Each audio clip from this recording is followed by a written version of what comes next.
Good evening all of you. आप सभी का बहुत बहुत स्वागत है ऑनलाइन क्लास में। तो आज की क्लास में हम लोग यूनिट 1 को स्टार्ट कर रहे हैं, जिसका टाइटल है इंट्रोडक्शन टू स्टॉक मार्केट।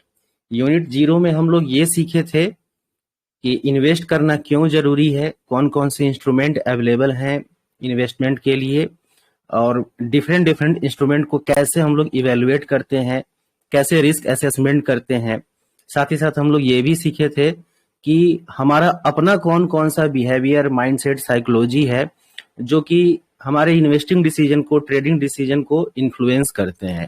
तो ये सारी चीजें हम लोग यूनिट 0 में सीखे थे। अब आइए हम लोग स्टॉक मार्केट के इंट्रोडक्शन के बारे में सीखते हैं, क्योंकि उस चैप्टर में भले ही हमने बहुत सारे इंस्ट्रूमेंट देखे हो, सीखे हो, जाने हो, लेकिन ये जो कोर्स है वो स्टॉक मार्केट सेंट्रिक है। तो हमारी अब आगे जो भी बातें होंगी वो ज्यादातर स्टॉक मार्केट से रिलेटेड ही होंगी। और अगेन, आप लोग स्टॉक मार्केट के बारे में कुछ जानते हैं या नहीं जानते हैं, मैं ये एज्यूम करके चल रहा हूं कि आप लोग कुछ भी नहीं जानते हैं।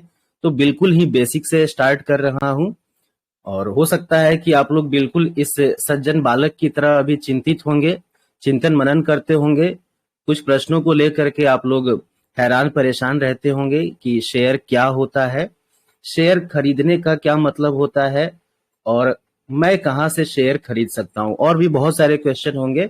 लेकिन बेसिक क्वेश्चन माइंड में पहले यही आता है कि ये शेयर होता क्या है, और शेयर खरीद लेंगे तो क्या होगा, शेयर बेच देंगे तो क्या होगा, और शेयर खरीदना अगर पड़े तो कहां से खरीदेंगे।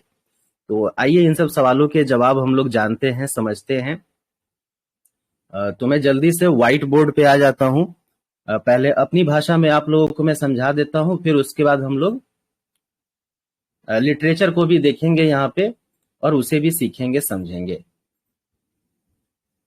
चलिए, तो ये जो ब्लू स्क्रीन आप लोगों को दिख रहा है, इसे ही मैं एज अ व्हाइट बोर्ड यहाँ पे यूज करने वाला हूं। तो आइए सबसे पहले हम लोग समझते हैं कि शेयर क्या होता है। आप सभी लोग इंश्योर कर लेंगे कि अभी आप लोगों को ब्लू कलर का स्क्रीन दिख रहा हो, जिस पर पिंक कलर के पेन से मैं लिख रहा हूं शेयर क्या होता है। ये स्क्रीन पे आप लोगों को दिखना चाहिए, नहीं दिखेगा तो बताइएगा। तो आइए इस प्रश्न का उत्तर ढूंढते हैं कि ये शेयर होता क्या है। बिल्कुल डेली लाइफ के एग्जांपल से समझने का प्रयास करते हैं हम लोग। मान लीजिए एक पर्सन है जिनका नाम है मिस्टर ए। ठीक है, मिस्टर ए के दो बेटे हैं, एक का नाम है बी और एक का नाम है सी। कल्पना करना है, एज्यूम करना है। और मिस्टर ए के पास एक प्लॉट है, बिल्कुल जो हम लोग दैनिक जीवन में देखते हैं, शेयर वर्ड का जहां पे इस्तेमाल सुनते हैं, पहले उसे आइए थोड़ा सा समझ लेते हैं। अब ड्राइंग उतनी अच्छी नहीं है, बट एज्यूम कर लीजिएगा कि ये रेक्टेंगुलर प्लॉट है। तो एक समय आता है जब हर माता पिता अपने बच्चों के बीच में अपनी संपत्ति का बंटवारा करते हैं। तो मिस्टर ए के पास भी वो समय आ चुका है, उचित समय, कि जब वो अपने दोनों बेटे बी और सी में अपने इस प्लॉट का बंटवारा कर दे। तो मिस्टर ए करते क्या है कि जिस बेटे का जितना शेयर होता है उतना उतना शेयर वो उसे दे देते हैं। ठीक है, एक शेयर बी को देते हैं, एक शेयर वो सी को दे देते हैं। तो शेयर वर्ड का इस्तेमाल हम लोग कहाँ करते हैं दैनिक लाइफ में? हिस्सा दिखाने के लिए, हिस्सा बताने के लिए कि मिस्टर ए के पास जो संपत्ति है उसमें बी की भी हिस्सेदारी है और सी की भी हिस्सेदारी है। तो जिस तरीके से डेली लाइफ में हम लोग शेयर वर्ड का इस्तेमाल हिस्सा बताने के लिए करते हैं, हिस्से को रिप्रेजेंट करने के लिए करते हैं, शेयर मार्केट या स्टॉक मार्केट में भी शेयर वर्ड का यही मीनिंग है। आइए इसको शेयर मार्केट के कॉन्टेक्स्ट में समझते हैं। अब मान लीजिए कि यह एक कंपनी है, इतनी लंबी चौड़ी एक कंपनी है जिसका नाम है ABC लिमिटेड, और 4 लोगों के बीच में यह कंपनी का बंटवारा करना है। ठीक है, उन 4 लोगों के नाम है PQRS।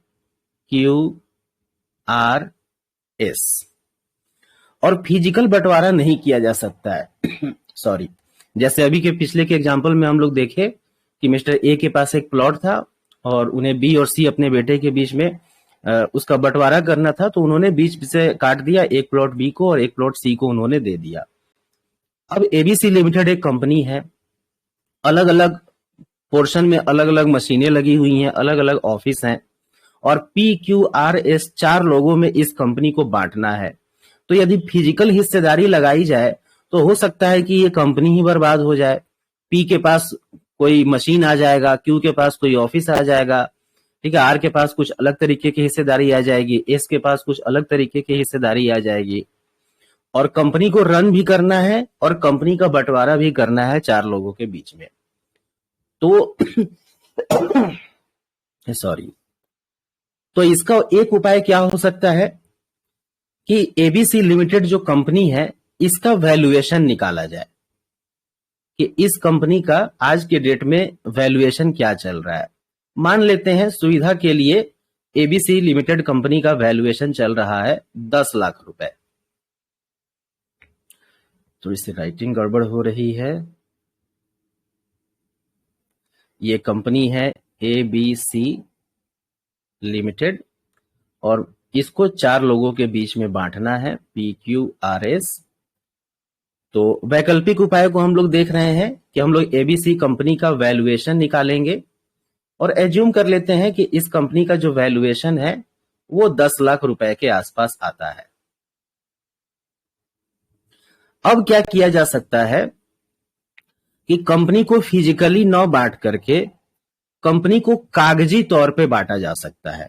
कागजी तौर पे कैसे बांटा जा सकता है कि इस कंपनी को कागजी तौर पे छोटे छोटे टुकड़ों में बांटा जा सकता है। मान लेते हैं कि कागज के 10 टुकड़े, 1 2 3 4 5 6 7 8 9 10 कागज के 10 टुकड़े तैयार किए जाते हैं और हर टुकड़े की कीमत जो है 1 लाख रख दी जाती है। स्टाम्प पेपर लगा के कॉन्ट्रैक्ट करके हर टुकड़े की कीमत 1 लाख कर दी जाती है। और PQRS में बांटना है तो हर पर्सन को अब 2.5 पेपर दे दीजिए, 2 पेपर कंप्लीटली दे दीजिए और 1 पेपर को फाड़ करके दे दीजिए। तो हर पर्सन के हिस्से में 2.5 पेपर आ जाएंगे। तो ये जो तरीका है बंटवारा करने का, हिस्सेदारी को रिप्रेजेंट करने का, यही मेथड चलता है हम लोगों के शेयर मार्केट में। नाम ही है शेयर मार्केट।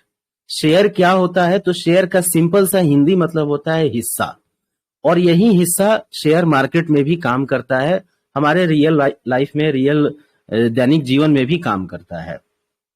बस ये एक तरीका है हिस्सेदारी दिखाने का, मालिकाना हक दिखाने का कागजी तौर पे, ठीक है। रियल में बंटवारा नहीं किया गया, वो रस्सी लगा करके, खूंटा गाड़ करके, उस तरीके से बंटवारा ना करके किया गया कि कंपनी का वैल्यूएशन निकाला गया।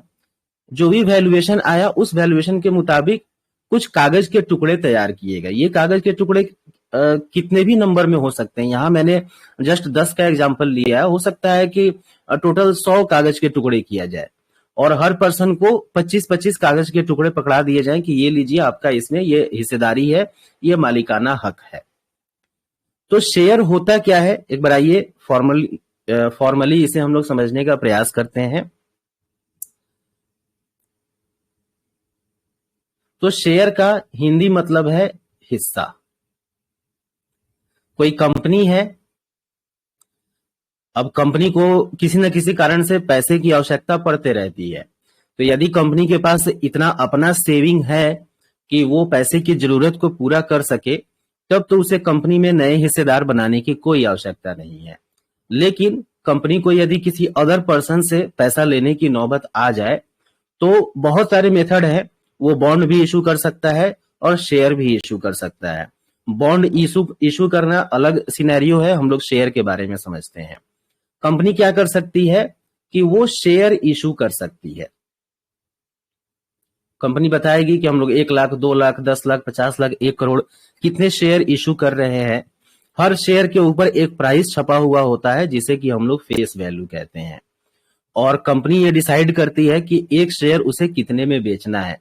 ध्यान दीजिएगा, इस शेयर के ऊपर एक फेस वैल्यू छपा हुआ होगा और कंपनी एक्चुअली जितने प्राइस में इसको बेचेगी वो फेस वैल्यू से कम भी हो सकता है, ज्यादा भी हो सकता है और बराबर भी हो सकता है।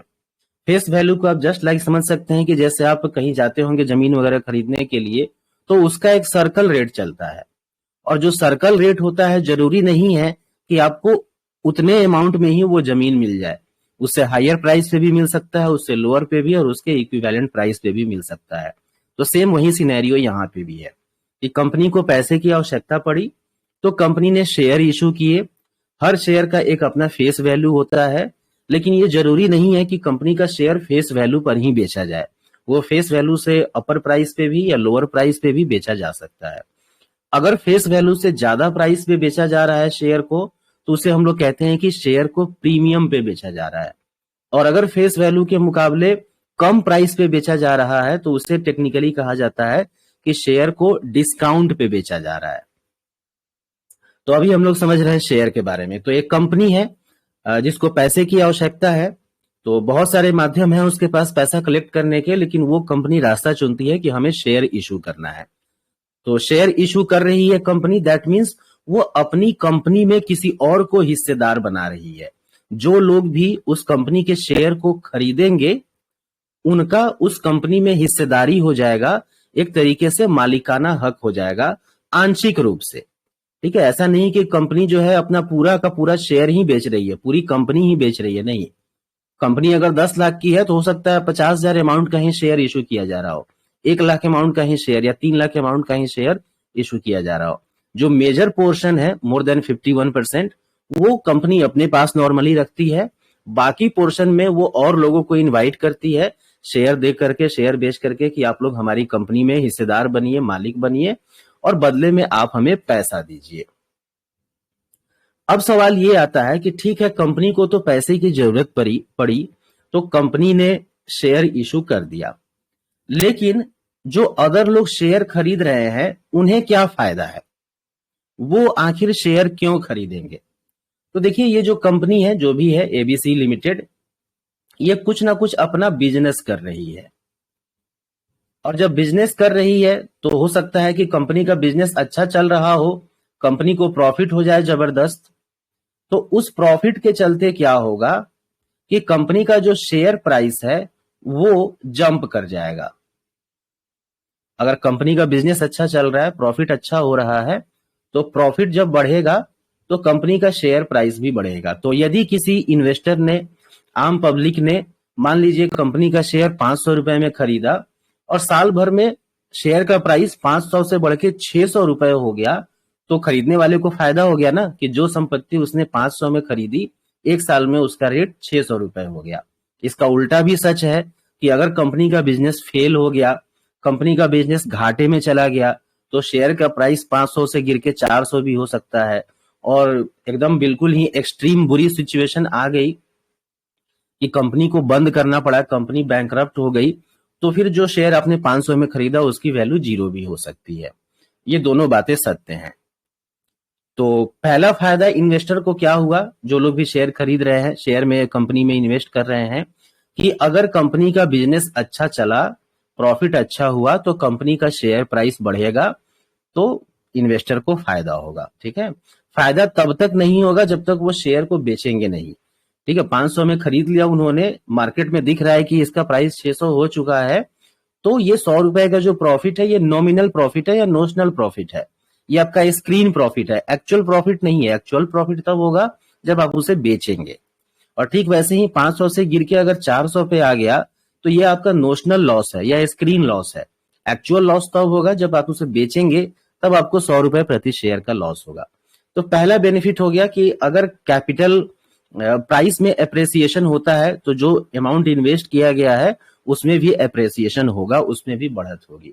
दूसरा बेनिफिट क्या होता है कि कंपनी को जब प्रॉफिट होता है तो अक्सर ही कंपनी इस प्रॉफिट में से एक स्मॉल पोर्शन जो है वो अपने इन्वेस्टर्स के बीच में डिस्ट्रीब्यूट कर देती है, और इस स्मॉल पोर्शन को हम लोग कहते हैं डिविडेंड। और पिछले क्लास में हम लोग देखे भी थे कुछ कंपनियों का, जब हम लोग चार्ट देख रहे थे कि पिछले 10 साल में उनका प्राइस कहां से कहां ट्रेवल करके पहुंचा है, तो हम लोगों ने देखा था कि कंपनियों ने इन बिटवीन 10 साल में कई बार डिविडेंड भी दिए थे। हालांकि डिविडेंड जरूरी नहीं है कि कंपनी जब प्रॉफिट कर रही हो तभी दिया जाए।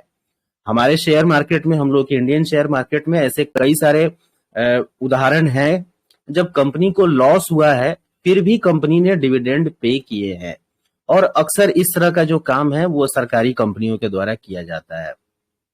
खैर उस पर किसी और दिन चर्चा करेंगे हम लोग कि आखिर सरकारी कंपनियां ऐसा क्यों करती हैं, क्योंकि रेगुलरली आप देखेंगे कि सरकारी कंपनियां घाटे में हैं, लोन ले रही हैं, फिर भी वो time to time dividend pay करते रहती हैं। तो इस पर किसी और दिन चर्चा करेंगे, अभी वो आउट ऑफ द कॉन्टेक्स्ट हो जाएगा। तो ये दूसरा बेनिफिट है कि जिन लोगों ने शेयर खरीदा है उनको डिविडेंड भी मिल रहा है। तीसरा बेनिफिट समझिए, जब आप किसी चीज में मालिक बनते हैं तो वहां पे आपको कुछ डिसीजन लेने का अधिकार भी बनता है। ठीक है, शेयर का मतलब आपकी हिस्सेदारी है, आपका वहां पे मालिकाना हक है।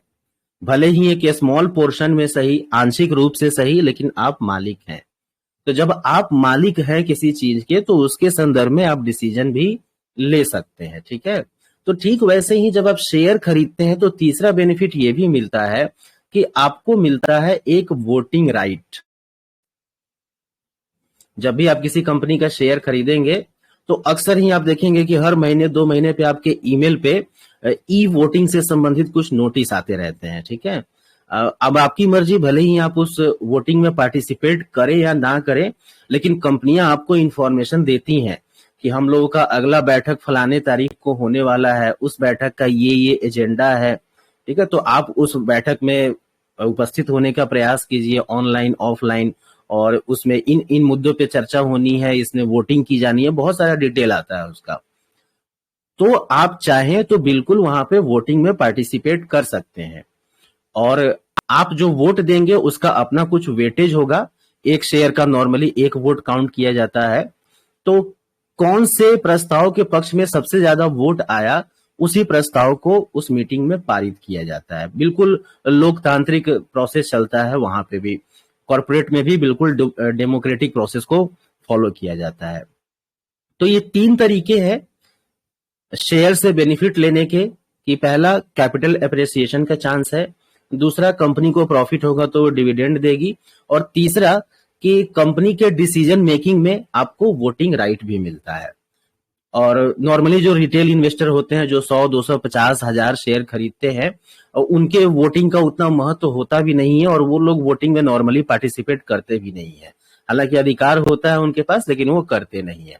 हाँ, जिनके पास कंपनी का 1%, 2% हिस्सेदारी है, उन लोगों का वोटिंग मायने रखता है, और उन लोगों को स्पेशली कंपनियां फोन वगैरह भी करती हैं कि आप, ये मीटिंग है, इसमें आपके वोटिंग का इंपॉर्टेंस है, तो आप जरूर अपना वोटिंग यहाँ पे कीजिएगा। हम लोगों के पास फोन वगैरह नहीं आते हैं, ईमेल के माध्यम से बस एक नोटिस आ जाता है। यदि हम लोग भी किसी कंपनी में 1% से ज्यादा की हिस्सेदारी कर लेंगे तो हमारे पास भी कंपनी का फोन आएगा कि फलाने दिन मीटिंग है, इसमें ये चर्चा होनी है और आपका वोटिंग महत्वपूर्ण है, तो काइंडली यहाँ पे जरूर प्रेजेंट होइएगा। तो ये रहा शेयर के बारे में कि शेयर क्या होता है, ये मैंने आप लोगों को समझाने का प्रयास किया। अब आइए हम लोग आते हैं वापस से अपने प्रेजेंटेशन पे और समझते हैं व्हाट इज अ शेयर। यहाँ पे लिटरेचर में जो लिखा हुआ है उसको भी थोड़ा बहुत हम लोग देख लेते हैं। तो ध्यान दीजिए, शेयर का मतलब है हिस्सा, जो कि हम लोगों ने समझा भी, और बताया जा रहा है कि a share represents a unit of ownership in a company. Share का मतलब है कि किसी कंपनी में ऑनरशिप की बात की जा रही है, मालिकाना हक की बात की जा रही है। When you buy a share in a company, you are effectively becoming a shareholder of that company, meaning you own a small part of that company. किसी भी कंपनी का शेयर खरीदते ही आपके पास उस कंपनी का मालिकाना हक आ जाता है।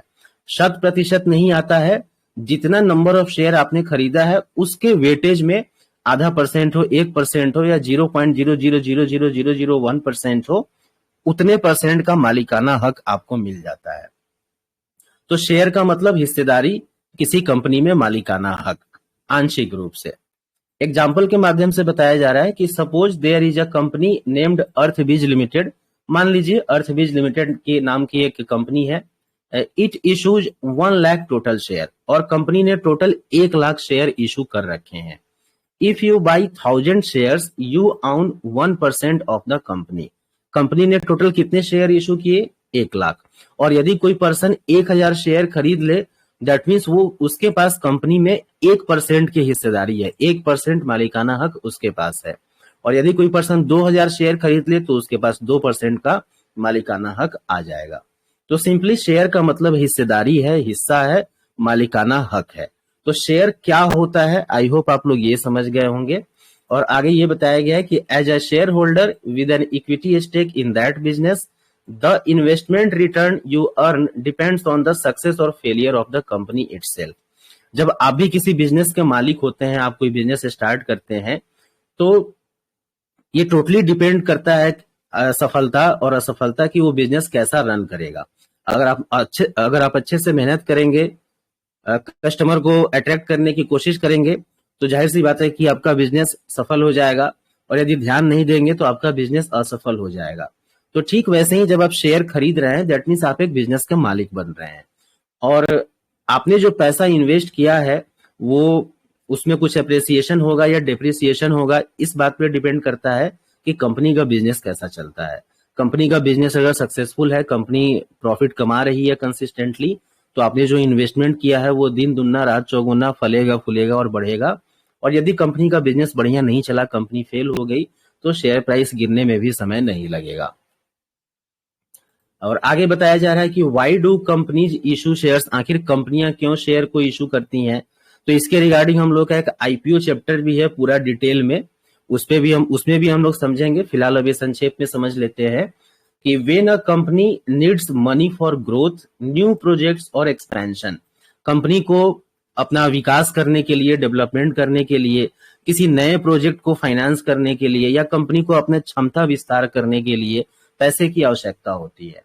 तो जब पैसे की आवश्यकता होगी तो it raises capital by issuing shares through an IPO, initial public offering. तो जब कंपनी को आवश्यकता होती है तो बहुत सारे माध्यम होते हैं पैसा इकट्ठा करने के लिए, और शेयर इशू करना भी एक उसी में से माध्यम है। और हम लोग उसके बारे में पढ़ेंगे आईपीओ चैप्टर में डिटेल में। This allows the company to raise funds from the public in exchange of ownership. जब आईपीओ के माध्यम से कंपनियां शेयर इशू करती हैं तो उसमें होता क्या है कि कंपनियां आम जनता को, आम पब्लिक को ऑफर करती हैं कि आप हमारी कंपनी में मालिकाना हक लीजिए, बदले में आप हमें पैसे दीजिए। तो what is share, I hope आप लोग समझे होंगे। कोई डाउट होगा तो जरूर पूछ लेंगे, बीच में इंटरप्ट कर सकते हैं, नो इशू। आगे बताया गया है इन्वेस्टर्स बेनिफिट फ्रॉम शेयर्स, कि शेयर खरीदने से जो शेयर के इन्वेस्टर हैं, जो शेयर के बायर हैं, उन्हें क्या क्या फायदा होता है। तो कैपिटल गेन, कि अगर कोई शेयर आप 100 रुपए में खरीद लिए, उसका प्राइस बढ़ के 150 हो गया, तो आपको 50 रुपए प्रति शेयर का प्रॉफिट हो गया। डिविडेंड मिलता है, कंपनी जब प्रॉफिट अर्न करती है तो उस प्रॉफिट में से स्मॉल पोर्शन अपने सभी शेयर होल्डर्स में डिस्ट्रीब्यूट करती है, जिसे कि हम लोग डिविडेंड कहते हैं। अगला है वोटिंग राइट, कि इंपॉर्टेंट डिसीजन मेकिंग में वोटिंग राइट की आवश्यकता होती है, तो आप वहां पे वोट कर सकते हैं। और हर 2 महीने 4 महीने पे कंपनी का मीटिंग वगैरह चलते रहता है, उसका नोटिस वगैरह आते रहता है, आप अपने इस अधिकार का प्रयोग कर सकते हैं। साथ ही साथ यहाँ इस टेबल में बताया गया है टाइप ऑफ शेयर्स। शेयर्स के भी बहुत सारे टाइप होते हैं, यहाँ पे संक्षेप में जो इंपॉर्टेंट है वो आपको बताया जा रहा है। इक्विटी शेयर्स, नॉर्मली हम लोग जो शेयर बाई करते हैं उसे इक्विटी शेयर या कॉमन शेयर कहते हैं। तो जो शेयर नॉर्मली ट्रेड किए जाते हैं, जिसे आसानी से खरीदा जा सकता है, बेचा जा सकता है, उसे इक्विटी शेयर कहते हैं। और इक्विटी शेयर में वोटिंग राइट होता है। अगर आप किसी कंपनी का इक्विटी शेयर या कॉमन शेयर खरीद रहे हैं तो आपको वोटिंग राइट मिलेगा। एक होता है प्रेफरेंस शेयर, अगर आप कंपनी का प्रेफरेंस शेयर खरीदेंगे तो आपको वोटिंग राइट नहीं मिलेगा या फिर लिमिटेड वोटिंग राइट मिलेगा। अब ये प्रेफरेंस शेयर भी बहुत तरह के होते हैं, ठीक है। तो ये कुमुलेटिव तौर पे आपको बताया जा रहा है कि जब आप प्रेफरेंस शेयर खरीदेंगे तो आपको वोटिंग राइट नहीं मिलेगा। तो आप सोच सकते हैं जब वोटिंग राइट नहीं मिल रहा है तो प्रेफरेंस शेयर क्यों खरीदा जाए। तो प्रेफरेंस शेयर खरीदने के पीछे भी अलग रीजन होते हैं। होता क्या है कि जब आप प्रेफरेंस शेयर खरीदते हैं तो उसमें आपका डिविडेंड फिक्स हो जाता है। इक्विटी शेयर के केस में कंपनियां बाध्य नहीं होती हैं कि वो आपको डिविडेंड पे करेंगी ही करेंगी। वो कंपनी के मूड के ऊपर डिपेंड करता है।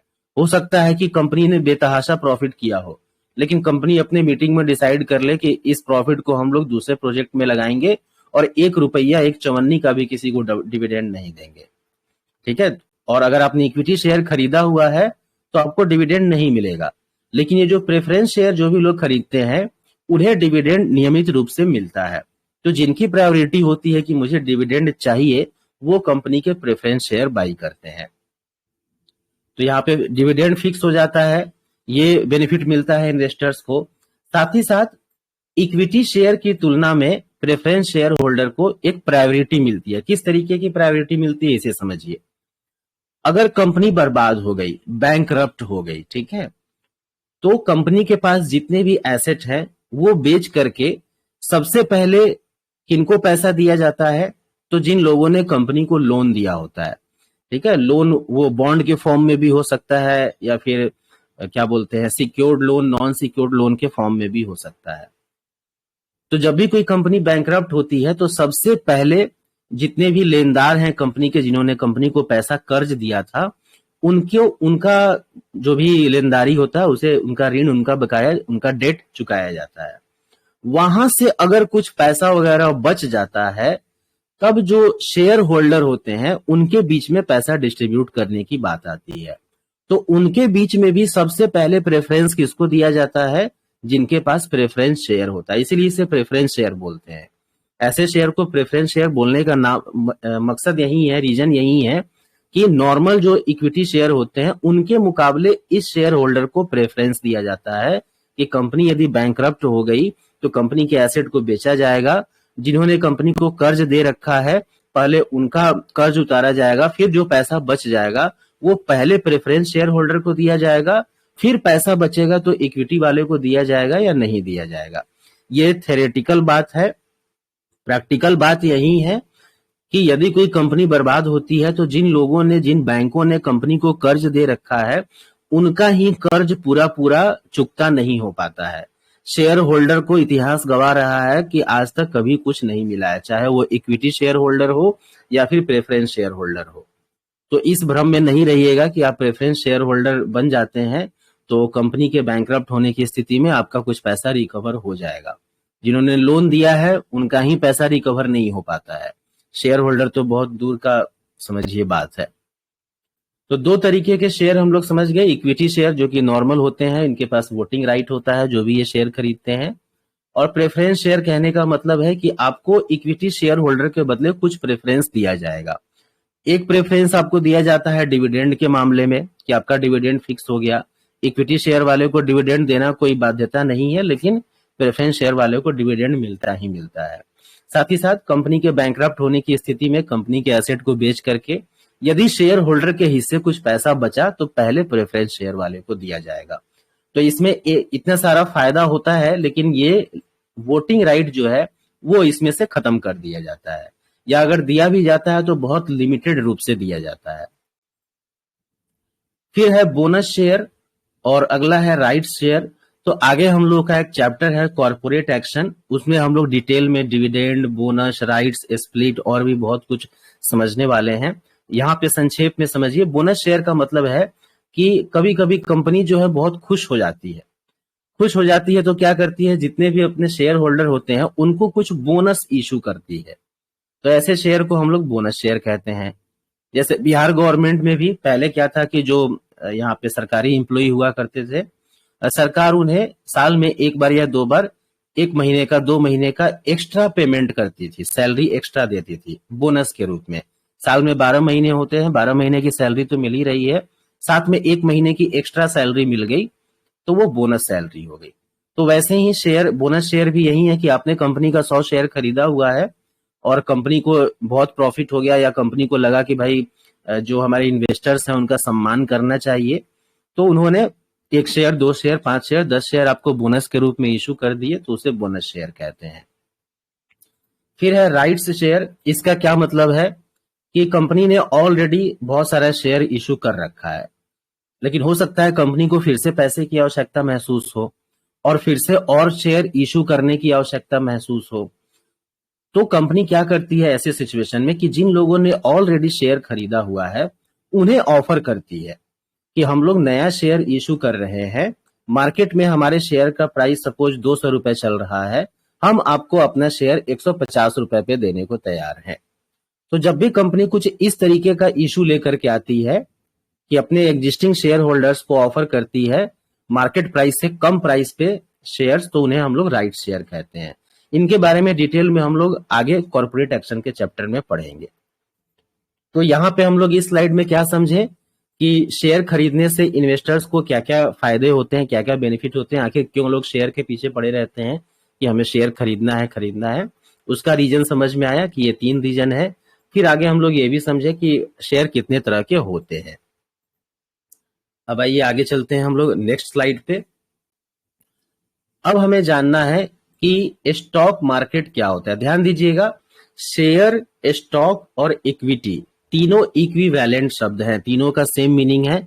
तो वैसे ही स्टॉक मार्केट कहा जाए, इक्विटी मार्केट कहा जाए या फिर शेयर मार्केट कहा जाए, एक ही बात है। अब आइए अगेन हम लोग स्टॉक मार्केट को भी थोड़ा सा बिल्कुल बेसिक से समझने का प्रयास करते हैं। दैनिक जीवन के कुछ एग्जाम्पल से हम लोग उसे समझने का प्रयास करते हैं। जैसे शेयर के संबंध में मैंने कोशिश किया कि एक जमीन का एग्जाम्पल देके आप लोगों को समझाऊं कि शेयर का क्या मतलब है। तो अगेन हम लोग व्हाइट बोर्ड पे आते हैं। चलिए आ चुके हैं। व्हाइट बोर्ड नहीं, इसे ब्लू बोर्ड कहना चाहिए। अब आइए हम लोग समझने जा रहे हैं कि शेयर मार्केट क्या होता है। शेयर मार्केट, और ये शेयर मार्केट कहा जाए या स्टॉक मार्केट कहा जाए या इक्विटी मार्केट कहा जाए, सब कुछ सेम है। तो आइए सबसे पहले इस मार्केट वर्ड को समझते हैं हम लोग। जब इसे समझ जाएंगे तो शेयर मार्केट को भी समझना हम लोगों के लिए आसान हो जाएगा। हमें जब भी कोई सामान खरीदना होता है, ठीक है, मान लीजिए जैसे रोज शाम में लगभग हम लोग वेजिटेबल्स खरीदते ही हैं। तो ये वेजिटेबल्स खरीदने का प्रोसेस क्या होता है। हम लोग अपने घर से निकलते हैं, ये मान लीजिए हम लोगों का घर है, ठीक है, और घर से कुछ दूरी पे एक मार्केट होता है, ठीक है। उस मार्केट में पहुंचते हैं, ये रोड है बीच में, हम लोग अपने घर से निकलते हैं झोला वगैरह लेकर, पैसा लेकर के मार्केट पहुंचते हैं। तो मार्केट में देखते हैं कि बहुत सारे सब्जी वाले हैं। कोई आलू बेच रहा है, कोई टमाटर बेच रहा है, कोई परवल बेच रहा है, कोई भिंडी बेच रहा है, कोई एक से अधिक सब्जी भी बेच रहा है। तो सब्जी खरीदना है तो हम लोग मार्केट गए, सब्जी मार्केट में या सब्जी मंडी में, और वहां पे ये देखते हैं कि हमें किससे सब्जी खरीदना है। 2-4 सब्जी वाले के पास जाकर के रेट पूछते हैं अलग अलग सब्जियों का। और मान लीजिए किसी ने, हम लोग आलू खरीदने गए हैं और एक आलू का सेलर है और वो हमें रेट बता रहा है 20 रुपए पर केजी। पर केजी का रेट चल रहा है 20 रुपए, और हमें लगता है कि हाँ ये सही रेट है, तो उसे 20 रुपए देते हैं और 1 किलो आलू खरीद लेते हैं। लेकिन हमें लगता है कि नहीं ये कुछ ज्यादा रेट बता रहा है, तो हम लोग कहते हैं कि नहीं, हम 20 रुपए में नहीं 16 रुपए में खरीदेंगे, 17 रुपए में खरीदेंगे।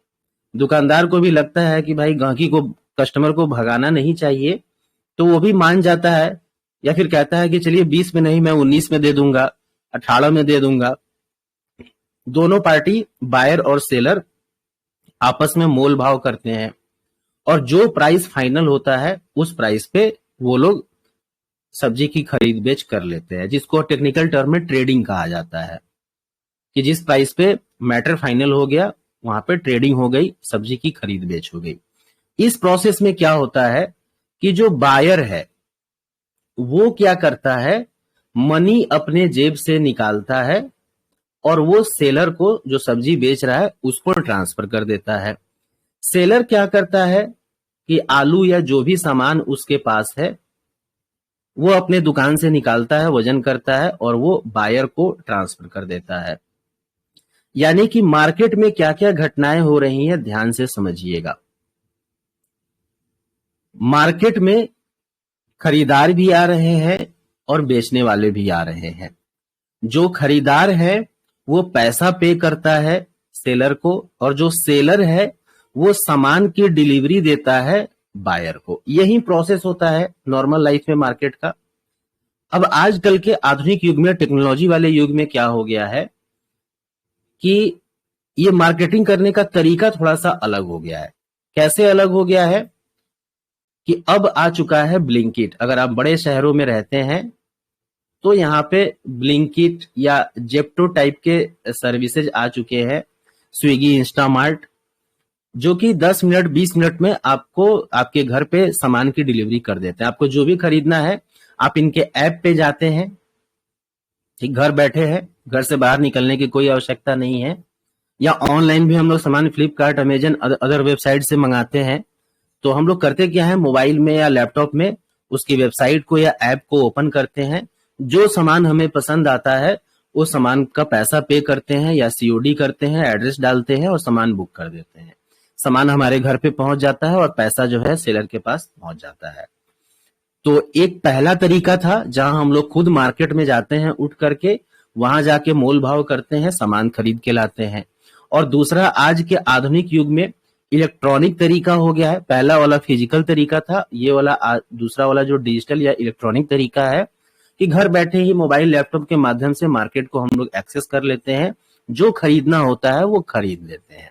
लेकिन प्रोसेस सेम ही रहता है कि हम लोग सामान पसंद करते हैं, पैसा सेलर को ट्रांसफर करते हैं और सेलर सामान की डिलीवरी बायर को देता है। चाहे वो फिजिकल मार्केट हो, चाहे वो डिजिटल मार्केट हो, दोनों मार्केट का जो प्रोसेस है, वर्किंग का मैकेनिज्म है, वो सेम है, भले तरीका बदल गया हो। तो जैसे हम लोग सब्जी मार्केट सुनते हैं, सब्जी मंडी सुने या सब्जी मार्केट ये शब्द सुनते हैं, तो मार्केट में माइंड में एक पिक्चर क्लिक करता है कि एक ऐसी जगह है जहां पे सब्जी मिलती है। वहीं यदि हम लोग मछली मार्केट सुने तो मछली मार्केट ये वर्ड सुनते ही माइंड में पिक्चर क्लिक करता है एक ऐसा मार्केट, एक ऐसा जगह जहां पे मछली मिलता है। कपड़ा मार्केट, वहां कपड़ा मिलेगा। जूता मार्केट, वहां पे जूता मिलेगा। ठीक वैसे ही जब हम लोग शेयर मार्केट सुन रहे हैं तो हमारे माइंड में पिक्चर क्लिक करना चाहिए कि एक ऐसी जगह जहां पे शेयर मिलता है, जहां पे शेयर की खरीद बेच होती है। सब्जी मार्केट में सब्जी मार्केट में सब्जी की खरीद बेच हो रही है, मछली मार्केट में मछली की खरीद बेच हो रही है। तो वैसे ही शेयर मार्केट मतलब एक ऐसा जगह जहां पे शेयर का खरीद बेच होता है। अब जो सब्जी मार्केट है, हम जहां रहते हैं हमें पता होता है कि कहां कहां है, ठीक है। अगर हमारा घर सपोज यहां पे है तो हमें पता है कि अगर इस डायरेक्शन में जाएंगे तो यहाँ पे एक मार्केट है, अगर इधर जाते हैं तो फिर यहाँ पे एक मार्केट मिल सकता है, इस डायरेक्शन में यहाँ पे एक मार्केट है। हमें पता होता है कि कहाँ कहाँ मार्केट है, कहाँ सब्जी मार्केट है, कहाँ कपड़ा मार्केट है, कहाँ जूता मार्केट है, कहाँ किताब मार्केट है, ये हमें आइडिया होता है। ठीक वैसे ही जब शेयर खरीदना है तो पूरे इंडिया में, ठीक है, पूरे इंडिया में सिर्फ 2 ही ऐसे जगह हैं जहां से आप शेयर खरीद सकते हैं, और उस जगह को हम लोग एक्सचेंज कहते हैं।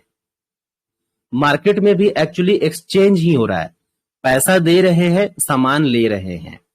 तो शेयर खरीदना बेचना भी बिल्कुल ऐसा ही है कि आप पैसा दीजिए, शेयर खरीदिए, शेयर बेचिए, पैसा लीजिए।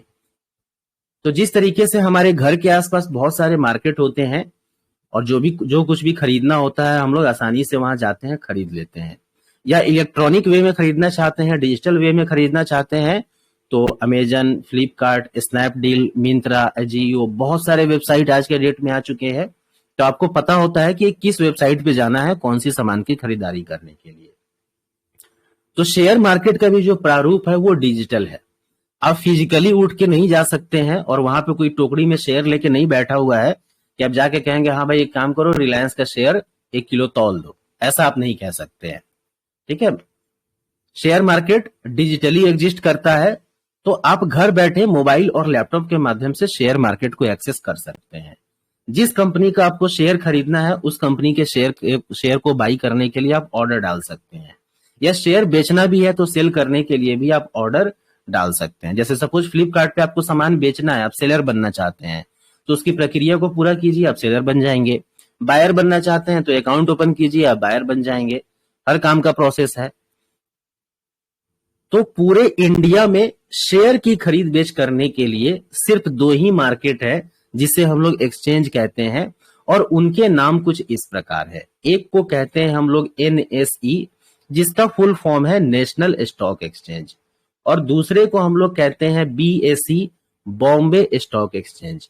इसमें से ये जो BSE है ये सबसे पुराना स्टॉक एक्सचेंज है, और NSE थोड़ा सा नया स्टॉक एक्सचेंज है। ये समझिए कि 1980 के जमाने से एग्जिस्ट करता है। एग्जिस्ट उसके पहले भी करता था, लेकिन फिर बाद में इसको रिवाइव किया गया, एक नया रूप दिया गया, और NSE का एग्जिस्टेंस 1996 से आया है। तो काफी पुराना स्टॉक एक्सचेंज है BSE। और पास्ट में अदर बहुत सारे एक्सचेंज हुआ करते थे। इवन हमारे बिहार में पटना में भी मगध स्टॉक एक्सचेंज हुआ करता था, कलकत्ता में स्टॉक एक्सचेंज था, बेंगलोर में, मद्रास में, अलग अलग जगहों पे, अलग अलग शहरों में बहुत सारे स्टॉक एक्सचेंज हुआ करते थे। लेकिन समय की डिमांड कहिए और सरकार का रूल रेगुलेशन कहिए कि सारे स्टॉक एक्सचेंज को खत्म करके सिर्फ दो ही स्टॉक एक्सचेंज को बरकरार रखा गया, एक NSE और एक BSE। बाकी जितने भी अदर स्टॉक एक्सचेंज थे या तो वो बंद हो गए, या कोई NSE में मर्ज कर गया, या कोई BSE में मर्ज कर गया। तो what is share market? I hope आपको ये आइडिया लगा होगा कि शेयर मार्केट क्या होता है। शेयर मार्केट भी एक सिंपल मार्केट ही है जिसे आप डिजिटली एक्सेस कर सकते हैं। किस काम के लिए करेंगे? शेयर खरीदने के लिए और शेयर बेचने के लिए। और इसके लिए दो ही संस्थाएं हमारे देश में अधिकृत हैं, एक को बोलते हैं NSE और दूसरे को बोलते हैं BSE। आई होप ये चीज आप लोग समझे होंगे। अब आइए वापस से हम लोग आते हैं अपने उसी स्लाइड पे और देखते हैं कि वहां पे लिटरेचर में क्या बातें लिखी गई हैं।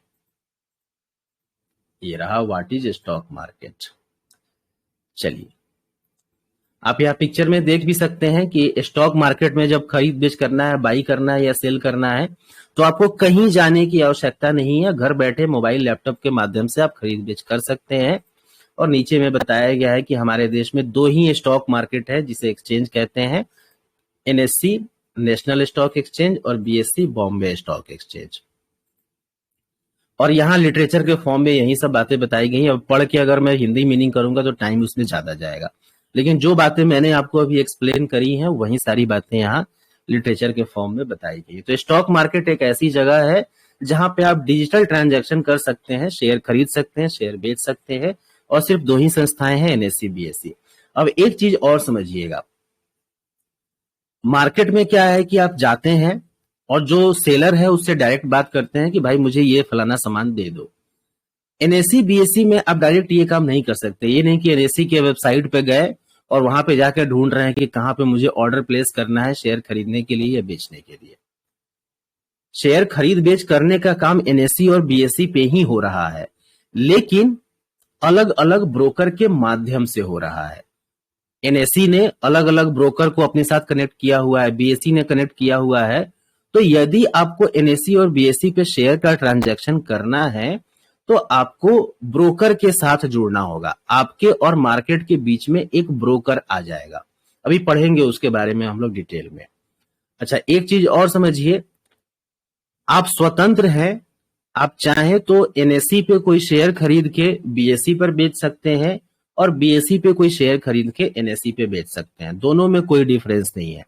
ऐसी कोई पाबंदी नहीं है कि आपने कोई शेयर NSE पे खरीदा है तो NSE पर ही बेचना है, आपने कोई शेयर BSE पे खरीदा है तो BSE पर ही बेचना है। ऐसी कोई पाबंदी नहीं है। एक चीज का डिफरेंस है कि BSE बहुत पुराना एक्सचेंज है, तो यहाँ पे आपको 4,500 5,000 के करीब में कंपनियां मिलेंगी जो BSE में लिस्टेड है, और NSE रिलेटिवली थोड़ा सा नया एक्सचेंज है, तो यहाँ पे 2,000-2,100 के समथिंग कंपनियां हैं जो NSE पे लिस्टेड है। लेकिन जो कंपनियां दोनों एक्सचेंज पे लिस्टेड हैं, आप बिल्कुल ये काम कर सकते हैं कि एक एक्सचेंज पे खरीदिए और दूसरे एक्सचेंज पे उसे बेच दीजिए। कोई दिक्कत वाली बात इसमें नहीं आएगी। अब आइए, जब हम लोग ये समझ गए कि शेयर क्या होता है, शेयर मार्केट क्या होता है, तो अब मार्केट पार्टिसिपेंट्स को भी समझना जरूरी है कि जिस मार्केट में हमें काम करना है उस मार्केट के पार्टिसिपेंट्स कौन कौन से लोग हैं। मार्केट पार्टिसिपेंट कहने का सिंपल मतलब यहाँ पे ये है कि जो लोग भी शेयर मार्केट में शेयर बाई और सेल के काम में इन्वॉल्व हैं उन्हें मार्केट पार्टिसिपेंट कहा गया है। जैसे इस क्लास में भी मैं कई बार आप लोगों को पार्टिसिपेंट कहता हूं। तो क्लास पार्टिसिपेंट कहने का मतलब इस क्लास में जो लोग भी पठन पाठन के काम में इन्वॉल्व हैं वो इस क्लास के पार्टिसिपेंट हैं। तो मार्केट पार्टिसिपेंट भी बिल्कुल सेम वैसे ही जो लोग भी शेयर मार्केट में शेयर खरीदने और बेचने के काम में इन्वॉल्व हैं वो है मार्केट पार्टिसिपेंट। और इंडियन शेयर मार्केट में कोई लिमिटेशन नहीं है कि आपके पास मिनिमम कितना पैसा होगा तो आप शेयर मार्केट में खरीद या बेच कर सकते हैं। अगर आपके पास 100 रुपए है तब भी आप शेयर मार्केट में खरीद बेच कर सकते हैं। 100 करोड़ रुपए हैं तब भी आप शेयर मार्केट में खरीद बेच कर सकते हैं, कोई लिमिटेशन नहीं है। और यही कारण है कि यहाँ पे 100 रुपए वाले भी लोग हैं, 100 करोड़ वाले भी लोग हैं, 10,000 करोड़ वाले भी लोग हैं। अब ऐसे में चांसेस ये बनते हैं कि जिनके पास बहुत ज्यादा अमाउंट है वो छोटे लोगों को जिनके पास कम अमाउंट है उनको दबा देंगे। इसका चांस हायर साइड पे होता है। तो खैर इसके बारे में अगले स्लाइड पे चर्चा करेंगे। फिलहाल हम लोग मार्केट पार्टिसिपेंट के बारे में समझ लेते हैं। तो इतना तो हम लोग समझ गए कि जो लोग शेयर मार्केट में बाई और सेल में इन्वॉल्व हैं उनको मार्केट पार्टिसिपेंट कहते हैं। और ये जो मार्केट पार्टिसिपेंट हैं इनका अलग अलग बैकग्राउंड होता है, अलग अलग फाइनेंशियल बैकग्राउंड होता है। कोई बहुत अमीर है, कोई एवरेज है और कोई बहुत ही गरीब है, लेकिन सभी लोग शेयर मार्केट को एक्सेस कर सकते हैं। किसी के ऊपर किसी तरीके की कोई पाबंदी यहाँ पे नहीं लगाई गई है। तो इसीलिए जितने भी मार्केट पार्टिसिपेंट हैं उन्हें कुछ पार्ट में हम लोग कैटेगराइज कर सकते हैं। जैसे पहला पार्ट है डोमेस्टिक रिटेल पार्टिसिपेंट। हम और आप जैसे जो लोग हैं जो शेयर मार्केट में 100 रुपए, 1000, 10,000, लाख, 10 लाख, इवन 1-2 करोड़ रुपए भी आप लगा रहे हैं तब भी आप रिटेल पार्टिसिपेंट की भी कैटेगरी में आएंगे। तो एक कैटेगरी है रिटेल पार्टिसिपेंट की। हम और आप जैसे लोग जो शेयर मार्केट में ट्रेडिंग इन्वेस्टिंग कर रहे हैं हमें रिटेल में काउंट किया जाता है। एक क्राइटेरिया है एनआरआई ओसीआई, यानी कि ये ऐसे लोग हैं जो हैं तो इंडियन लेकिन विदेश में रहते हैं और वो लोग भी इंडियन शेयर मार्केट को एक्सेस कर सकते हैं, यहाँ पे इन्वेस्टिंग का काम कर सकते हैं। फिर है डोमेस्टिक इंस्टीट्यूशन। हमारे देश में कई ऐसी संस्थाएं हैं जो शेयर मार्केट में शेयर खरीद बेच के काम में इन्वॉल्व रहती हैं। जैसे एलआईसी है। एलआईसी हमसे जो पैसा लेती है प्रीमियम के तौर पे वो पैसा बड़ी बड़ी कंपनियों में इन्वेस्ट करती है, दूसरी कंपनियों के शेयर खरीदती है। वो लोग रिसर्च करते हैं खरीदने के पहले कि किसका बिजनेस अच्छा हो सकता है, फिर इन्वेस्ट करते हैं। अगला है domestic asset management company. Asset management कहने का मतलब मोटे तौर पे समझिए म्यूचुअल फंड। अक्सर ही टीवी पे ऐड आप लोग सुनते होंगे, म्यूचुअल फंड सही है। तो म्यूचुअल फंड भी शेयर में पैसा लगाते हैं, बॉन्ड में पैसा लगाते हैं। म्यूचुअल फंड के ऊपर पूरा एक चैप्टर ही हम लोगों का रहने वाला है आने वाले टाइम में। और फिर है फॉरेन इंस्टीट्यूशनल इन्वेस्टर, यानी कि ये विदेशी संस्थाएं हैं जो दूसरे देश की हैं और वो हमारे इंडियन शेयर मार्केट में आकर के यहाँ पे ट्रेडिंग और इन्वेस्टिंग के काम में इन्वॉल्व हैं। तो उन्हें हम लोग शॉर्ट फॉर्म में FII बोल देते हैं, जिसका फुल फॉर्म है फॉरेन इंस्टीट्यूशनल इन्वेस्टर। तो ये अलग अलग कैटेगरी है मार्केट पार्टिसिपेंट की, रिटेल कह लीजिए और डोमेस्टिक। दूसरी चीज डोमेस्टिक इंस्टीट्यूशन और डोमेस्टिक एसेट मैनेजमेंट, इनको मिला करके हम लोग DII कहते हैं, डोमेस्टिक इंस्टीट्यूशनल इन्वेस्टर। यानी कि इंश्योरेंस कंपनियां हो गई, पोर्टफोलियो मैनेजमेंट कंपनियां हो गई, एसेट मैनेजमेंट यानी कि म्यूचुअल फंड की कंपनियां हो गई, इनको मिला करके DII डोमेस्टिक इंस्टीट्यूशनल इन्वेस्टर कहते हैं। और सेम अगर विदेश का म्यूचुअल फंड है, विदेश का पेंशन कंपनी है, विदेश का एसेट मैनेजमेंट कंपनी है, विदेश का इंश्योरेंस कंपनी है, वो इंडिया में आकर के शेयर की ट्रेडिंग इन्वेस्टिंग कर रहे हैं तो उन्हें हम लोग FII बोल देते हैं। नीचे देखिए एक बात हाईलाइट किया गया है कि बिग HNI का मतलब होता है हाई नेटवर्थ इंडिविजुअल, यानी कि एक व्यक्ति, एक पर्सन जिसका नेटवर्थ बहुत हाई है, जो मार्केट में 100 करोड़, 200 करोड़, 300 करोड़ लगाने की क्षमता रखता है, उसे हम लोग बिग HNI कहते हैं, बहुत बड़ा HNI, high net worth individual. Full form में ही मीनिंग छुपा हुआ है। तो big HNI, DII that means domestic institutional investor, हमारे यहाँ की इंश्योरेंस कंपनियां, एसेट मैनेजमेंट कंपनियां, और FII फॉरेन इंस्टीट्यूशनल इन्वेस्टर। इन सब को हम लोग क्या कहते हैं, स्मार्ट मनी कहते हैं। और शेयर मार्केट में हम लोग ये कोशिश करते हैं कि ये स्मार्ट मनी जो काम कर रहे हैं, जो शेयर खरीद रहे हैं वहां हम भी खरीदारी करें, जो शेयर बेच रहे हैं वह हम भी बिकवाली करें। लेकिन ध्यान दीजिएगा, यह कोई श्योर शॉर्ट रास्ता नहीं है, बस एक एजम्पशन है। एजम्पशन क्या है कि ये जो रिटेल पार्टिसिपेंट हैं, ये नॉर्मली किसी शेयर में कितना पैसा डालेंगे, 5,000, 10,000, 50,000, लाख, 10 लाख, 50 लाख, 1 करोड़, इतना पैसा डालेंगे। लेकिन ये जो HNI है, DII है, FII है, ये किसी शेयर में कितना पैसा डालेंगे, 100 करोड़, 500 करोड़, 2,000 करोड़, इतना बड़ा बड़ा अमाउंट डालेंगे। अब एक सिंपल सा लॉजिक यहां फिट बैठता है कि जिस संस्था को किसी कंपनी के शेयर में 500 करोड़ और 1,000 करोड़ रुपए की राशि निवेश करनी है, जाहिर सी बात है कि वो रिसर्च तो करेगी पहले। रिसर्च तो हमें भी करना चाहिए किसी कंपनी के शेयर में निवेश करने के पहले, लेकिन हमारे पास क्या है कि रिसोर्स लिमिटेड है। हम लोग घर बैठे जितनी चीजें इंटरनेट के थ्रू रिसर्च कर सकते हैं, उतनी ही चीजों को रिसर्च कर पाएंगे। लेकिन ये कंपनियां जो 1,000 करोड़, 500 करोड़ किसी कंपनी में डालने वाले हैं, ये इंटरनेट के थ्रू तो रिसर्च करते ही हैं, साथ ही साथ ये कंपनी के मैनेजमेंट से मिलते हैं, कंपनी के साइट को विजिट करते हैं, कंपनी के एम्प्लॉय से बात करते हैं, हर चीज को बारीकी से समझते हैं, तब जाके फाइनल डिसीजन लेते हैं कि हमें इस कंपनी में पैसा निवेश करना है या नहीं करना है। तो उनका एक पूरा प्रोसेस बना होता है कि किसी कंपनी में पैसा इन्वेस्ट करने के लिए क्या प्रोसेस है और उस कंपनी से पैसा निकालने के लिए क्या प्रोसेस है। तो अक्सर ही शेयर मार्केट में जो रिटेल पार्टिसिपेंट होते हैं, वो इस फिराक में रहते हैं, वो इस इंतजार में रहते हैं कि कोई अच्छा रेपुटेड नामी गिरामी DII, FII या HNI किसी कंपनी में हिस्सेदारी खरीद रहा हो, तो वो लोग भी पीछे पीछे दौड़ करके उस कंपनी में हिस्सेदारी खरीद लेते हैं।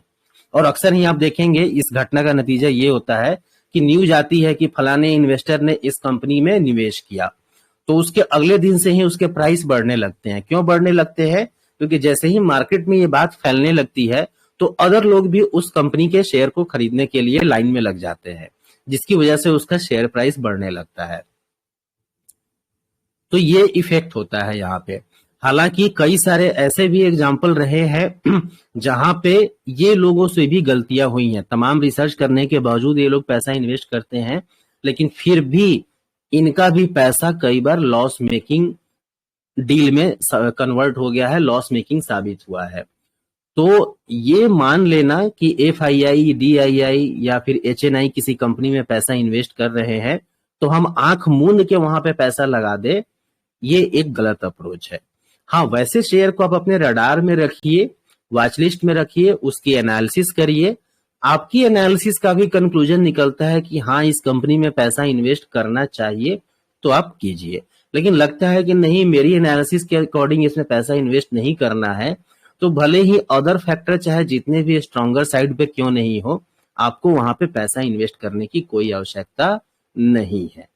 तो आई होप आप लोग मार्केट पार्टिसिपेंट को भी समझे होंगे कि कौन कौन से पार्टिसिपेंट हैं यहाँ पे। पार्टिसिपेंट का मतलब यही है कि उसका काम है शेयर मार्केट में शेयर खरीदना और बेचना। अब चूंकि बहुत से लोग अलग अलग बैकग्राउंड से आ रहे हैं, तो उस बैकग्राउंड के आधार पर ये क्लासिफिकेशन किया गया कि जिन लोगों के पास कम पैसा है उन्हें रिटेल बोल दिया गया, अगर कोई इंडिविजुअल पर्सन है उसके पास बहुत पैसा है तो उसे HNI बोल दिया गया, कुछ संस्थाएं हैं जो शेयर खरीद बेच का काम कर रही हैं तो उसे DII कहा गया अगर हमारे देश की डोमेस्टिक संस्था है तो, और विदेश की संस्था है तो उसे FII कह दिया गया। और अल्टीमेटली काम सबको एक ही करना है, शेयर खरीदना है, शेयर बेचना है, और उद्देश्य सबका एक ही है कि इस क्रम में शेयर खरीदने बेचने के क्रम में उन्हें कुछ प्रॉफिट हो। तो स्मार्ट मनी भी आप लोग समझ गए होंगे, और बहुत से लोग स्मार्ट मनी को फॉलो करते हैं। हम लोग भी करेंगे, लेकिन ब्लाइंडली फॉलो नहीं करेंगे। पिछले क्लास में चर्चा हो रही थी कि एजुकेशन का रियल मीनिंग क्या है। तो रियल मीनिंग यही है कि आप एक इंडिपेंडेंट थिंकर बन सके, आप अपना लॉजिक खुद डेवलप कर सके और अपने लॉजिक को फॉलो करिए, न कि आप किसी के ब्लाइंड फॉलोअर बनिए। एजुकेशन का रियल मीनिंग यही है। चलिए अगली स्लाइड पे आते हैं हम लोग, और अब समझते हैं रेगुलेटर के बारे में, सेबी के बारे में। रेगुलेटर वर्ड सुनते ही हम लोगों के माइंड में क्या क्लिक करता है? As a matter of previous class हम लोग पढ़े थे अवेलेबिलिटी ह्यूरिस्टिक, जो कि एक मन स्थिति है, एक साइकोलॉजी है कि कोई भी प्रश्न सुनकर किसी भी डाटा को एनालाइज करते समय, प्रोसेस करते समय हमारे माइंड में कुछ पिक्चर क्लिक होते हैं और फर्स्ट में पहले जो पिक्चर क्लिक हो जाता है उस पर हम लोग ज्यादा विश्वास करते हैं, डिसीजन भी उसी के अकॉर्डिंग बनाते हैं। तो रेगुलेटर वर्ड सुनते ही आई थिंक बहुत से लोगों के माइंड में, इवन मेरे माइंड में भी एक ही पिक्चर क्लिक करता है सबसे पहले, वो है हमारे घर के किचन में गैस सिलेंडर के ऊपर लगा हुआ छोटा सा यंत्र जिसे हम लोग कहते हैं रेगुलेटर। क्या काम होता है उस रेगुलेटर का? तो उस रेगुलेटर का सिंपल सा काम है कि जो गैस का फ्लो है उसे कंट्रोल किया जाए, उसे ऑन ऑफ किया जाए। वो छोटा सा यंत्र, और कितना छोटा काम करता है लेकिन कितना वैल्यूएबल काम करता है समझिए। अगर वो गैस के फ्लो को कंट्रोल ना करे तो खाना बन नहीं पाएगा, ठीक है, और हो सकता है कि कोई अप्रिय घटना भी हो जाए। दोनों संभावनाएं हैं। अगर रेगुलेटर के माध्यम से गैस को ऑन नहीं किया गया तो गैस जलेगा नहीं, खाना नहीं बनेगा। और ऑन किया गया और सपोज कंट्रोल जो फ्लो है गैस का वो आउट ऑफ कंट्रोल हो गया तो फिर किसी अप्रिय घटना के शिकार हो सकते हैं हम लोग, और भगवान ना करे कि ऐसा हो, बस हम लोग आपस में चर्चा कर रहे हैं। तो जो काम वो छोटा सा रेगुलेटर कर रहा है, और नाम में ही मीनिंग छुपा हुआ है, रेगुलेट करने वाला। रेगुलेटर मतलब रेगुलेट करने वाला, हिंदी में नियामक, नियम बनाने वाला। चलिए, तो ठीक वैसे ही सेबी का भी यही काम है। शेयर मार्केट में भी एक रेगुलेटर की आवश्यकता है। क्यों आवश्यकता है? क्योंकि यहां पे अलग अलग बैकग्राउंड से लोग आते हैं और सबको एक ही काम करना है, शेयर खरीदना है, शेयर बेचना है, और सबका मकसद भी सेम है कि प्रॉफिट होना चाहिए। अब एक बात समझिए कि हम और आप जिन्हें किसी कंपनी में 5,000, 10,000, 50,000 रुपए इन्वेस्ट करना है, हम लोग उस कंपनी का रिसर्च करने के लिए कंपनी के मैनेजमेंट से मिलने नहीं जा सकते हैं। पता चलेगा वहां मिलने जाने में ही ट्रेवल का एक्सपेंस हो गया 25,000, फूडिंग लॉजिंग में एक्सपेंस हो गया 5,000, और वहां जाने के बाद भी पता चला कि जो मैनेजमेंट जिनसे मिलना है वो अपने काम में बिजी हैं, वो अपॉइंटमेंट दे रहे हैं 1 हफ्ते बाद मिलने का। तो हमारे लिए कंपनी का फिजिकल वेरिफिकेशन करना, कंपनी के मैनेजमेंट से मिलना, जो कि रिसर्च का एक बहुत इंपॉर्टेंट पार्ट है, ये सब रिसर्च करना हमारे लिए थोड़ा सा मुश्किल है। क्योंकि इन्वेस्ट ही करना है 10,000 और पता चले रिसर्च करने में खर्च हो गया 50,000, तो क्या फायदा ऐसे इन्वेस्टमेंट का। लेकिन जिस बंदे को 100 करोड़, 200 करोड़, 500 करोड़, 1,000 करोड़ खर्च करने हैं, उसका यदि 5-10 हजार रुपए रिसर्च करने में खर्चा भी हो जाए तो उसे कोई गम नहीं है। तो वो कंपनियां रिसर्च करती हैं, दम भर करती हैं, जिन्हें बड़ा अमाउंट डालना होता है। तो इस बात की संभावना है कि जिनके पास बहुत ज्यादा पैसा है वो चाहे तो कंपनी को खरीद सकते हैं। कंपनी में आगे क्या घटना होने वाली है, कौन सा प्रस्ताव पारित होने वाला है, कौन सा प्रस्ताव फेल होने वाला है, उसका इंफॉर्मेशन वो पहले निकाल सकते हैं। उसके आधार पे पहले से ही शेयर को खरीद सकते हैं, बेच सकते हैं, मार्केट को मैनिपुलेट कर सकते हैं, मार्केट में गलत खबर फैला सकते हैं। उस खबर के आधार पे वो प्रॉफिट लॉस अर्न कर सकते हैं, जैसे अक्सर मार्केट में होता भी आया है। पिछले कुछ सालों में आप देखेंगे तो हिडेनबर्ग नाम की एक संस्था है अमेरिकी, उनका काम यही होता है कि वो अलग अलग कंपनियों पे कुछ निगेटिव न्यूज ढूंढ करके लाते हैं, और निगेटिव न्यूज मार्केट में पब्लिश करने के पहले वो क्या करते हैं कि पहले ही उस कंपनी के शेयर को बेच देते हैं, शॉर्ट पोजीशन बना लेते हैं। फिर उसके बाद निगेटिव न्यूज को पब्लिश करते हैं, जिसके चलते और लोग भी उसे बेचना शुरू करते हैं, तो प्राइस नीचे आ जाता है, तो फिर वापस वो लोग बाई कर लेते हैं और वो मोटा मुनाफा कमाते थे। ये उनका काम करने का तरीका था। तो ऐसा हमारे यहाँ भी हो सकता है, बहुत सी कंपनियां ऐसा कर सकती हैं, और पास्ट में ऐसा हुआ भी है। और आज भी इतना सारा नियम कानून होने के बावजूद भी इस तरह की एकाध घटनाएं होती रहती है। तो सिस्टम परफेक्ट नहीं है, परफेक्ट बनाने की कोशिश की जा रही है। तो सबसे पहले ये समझिए कि हमारे शेयर मार्केट में रेगुलेटर की आवश्यकता है क्यों। तो आवश्यकता इसीलिए है कि जितने भी मार्केट पार्टिसिपेंट हैं वो अपना काम ढंग से करें, कोई भी यहाँ पे नाजायज काम ना करे, सभी लोगों को एक लेवल प्लेइंग फील्ड मिले, सभी लोगों के लिए स्टार्टिंग लाइन भी सेम हो और फिनिशिंग लाइन भी सेम हो।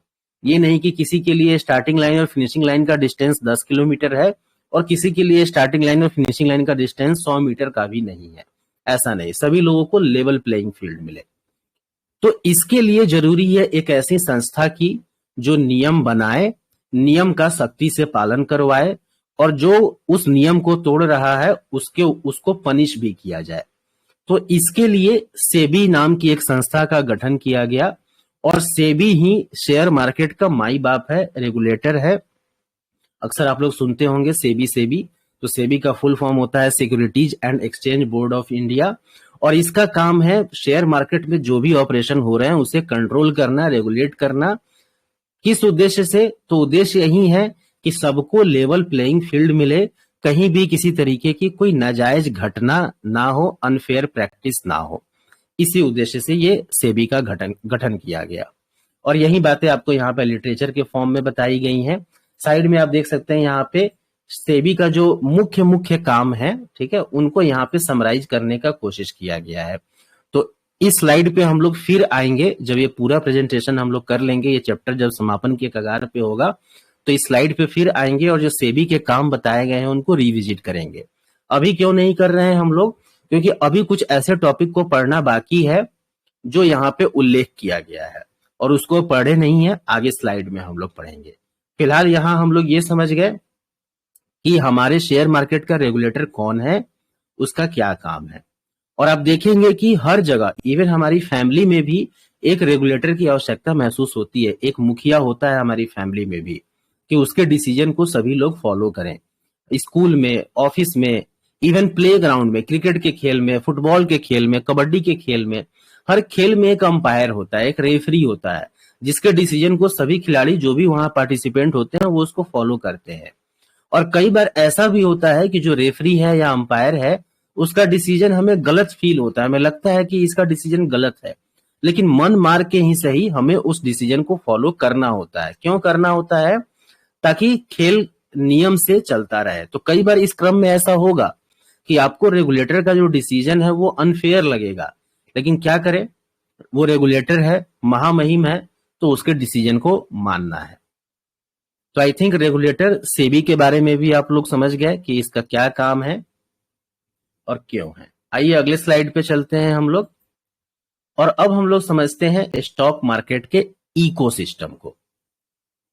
तो आइए पहले इकोसिस्टम वर्ड को थोड़ा सा समझने का प्रयास करते हैं हम लोग, तो फिर स्टॉक मार्केट इकोसिस्टम इस वर्ड को भी हम लोग समझ जाएंगे। देखिए, जैसे जब आप इस स्कूल, हॉस्पिटल या किसी भी ऑफिस में जाते होंगे तो वहां पे आप क्या देखते होंगे कि अलग अलग डिपार्टमेंट बना हुआ है। फॉर एग्जाम्पल, अगर आपके छोटे छोटे बच्चे हैं तो वो किसी न किसी स्कूल में पढ़ते होंगे, और आपसे पूछा जाता होगा कि आपके बच्चे किसी स्कूल में पढ़ते हैं, तो आप फटाक से बताते होंगे फलाने स्कूल में।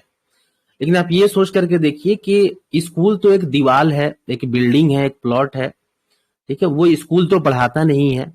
पढ़ाने का काम वहां पे एक टीचर्स का एक सेक्शन है, उनके जिम्मे है।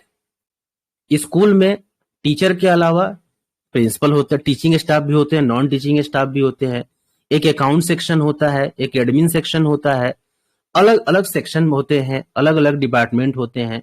हर डिपार्टमेंट का, हर सेक्शन का अपना अलग काम होता है। और जब हर उस अलग अलग सेक्शन डिपार्टमेंट को एक जगह हम लोग पैक कर देते हैं, ठीक है, तो एक संस्था बनती है जिसे हम लोग स्कूल कहते हैं। तो स्कूल क्या है? एक इकोसिस्टम है। स्कूल के इकोसिस्टम में अलग अलग डिपार्टमेंट, अलग अलग सेक्शन एग्जिस्ट करते हैं। ठीक वैसे ही हॉस्पिटल के केस में आप देखिए, जब भी आप किसी बड़े हॉस्पिटल में जाएंगे तो वहां पे एक रजिस्ट्रेशन का काउंटर होता है, ठीक है, फिर उसके बाद एक कंपाउंडर का काउंटर होता है, फिर उसके बाद डॉक्टर का काउंटर होता है, फिर उसके बाद जांच वगैरह की सुविधा है तो उसके लिए अलग ऑफिस होगा, अलग रूम होगा। अगर दवा वगैरह मिलना है तो उसके लिए अलग काउंटर होगा। तो कहने का मतलब है कि भले ही किसी बीमारी के सिचुएशन में हम लोग कहते हैं कि हमारा इलाज फलाने हॉस्पिटल में हो रहा है, तो हॉस्पिटल एक बिल्डिंग है, हॉस्पिटल इलाज नहीं कर रहा है, वहां पे डॉक्टर्स और उसकी टीम है वो इलाज कर रही है। और साथ ही साथ वहां पे अलग अलग डिपार्टमेंट भी बने हुए हैं कि मेडिसिन डिपार्टमेंट है, पैथोलॉजी डिपार्टमेंट है, ये रजिस्ट्रेशन काउंटर है, ये अकाउंट्स काउंटर है, अलग अलग डिपार्टमेंट बने हुए हैं, सबका अलग अलग काम है। और उन अलग अलग डिपार्टमेंट को जब एक जगह हम लोग पैकेजिंग कर देते हैं तो एक इकोसिस्टम क्रिएट होता है जिसे हम लोग कहते हैं हॉस्पिटल। तो वैसे ही शेयर मार्केट में भी अलग अलग डिपार्टमेंट बने हुए हैं। अलग अलग डिपार्टमेंट का अपना अलग अलग रोल है, अपना अलग अलग काम है। और जब उन सभी डिपार्टमेंट की पैकेजिंग एक जगह कर दी जाती है तो एक इकोसिस्टम क्रिएट होता है जिसे हम लोग कहते हैं शेयर मार्केट। तो इंडियन स्टॉक मार्केट इकोसिस्टम कहने का मतलब यही है कि हमें शेयर मार्केट में काम करने वाले अलग अलग डिपार्टमेंट के बारे में जानना है कि किस डिपार्टमेंट का क्या काम होता है। और ये जो बार बार मैं डिपार्टमेंट वर्ड बोल रहा हूं, इसको टेक्निकल लैंग्वेज में फाइनेंशियल इंटरमीडियरी कहा जाता है। यहाँ पे लिखा गया होगा, आप देखिए, फाइनेंशियल इंटरमीडियरी कहते हैं हम लोग। या तो फाइनेंशियल इंटरमीडियरी कह लीजिए या फिर मार्केट इंटरमीडियरी कह लीजिए। तो ये है इंडियन स्टॉक मार्केट इकोसिस्टम। अभी कंप्लीट नहीं हुआ है, अभी जस्ट हम लोगों ने भूमिका को समझा कि इकोसिस्टम कहने का मतलब क्या है स्टॉक मार्केट के कॉन्टेक्स्ट में। तो मतलब यही है कि जितनी भी संस्थाएं, जितने भी डिपार्टमेंट शेयर मार्केट में काम कर रहे हैं, उनके बारे में हमें जानकारी लेना है कि किसका क्या काम है। तो आइए इस क्रम में हम लोग पहले स्टॉक ब्रोकर को समझ लेते हैं। थोड़ी देर पहले हम लोग चर्चा कर रहे थे कि यदि हमें शेयर खरीदना है, बेचना है, तो हमें शेयर बाजार में जाना होगा। फिजिकली जाने की आवश्यकता नहीं है, घर बैठे डिजिटली हम लोग एक्सेस कर सकते हैं एनएसई को, बीएसई को।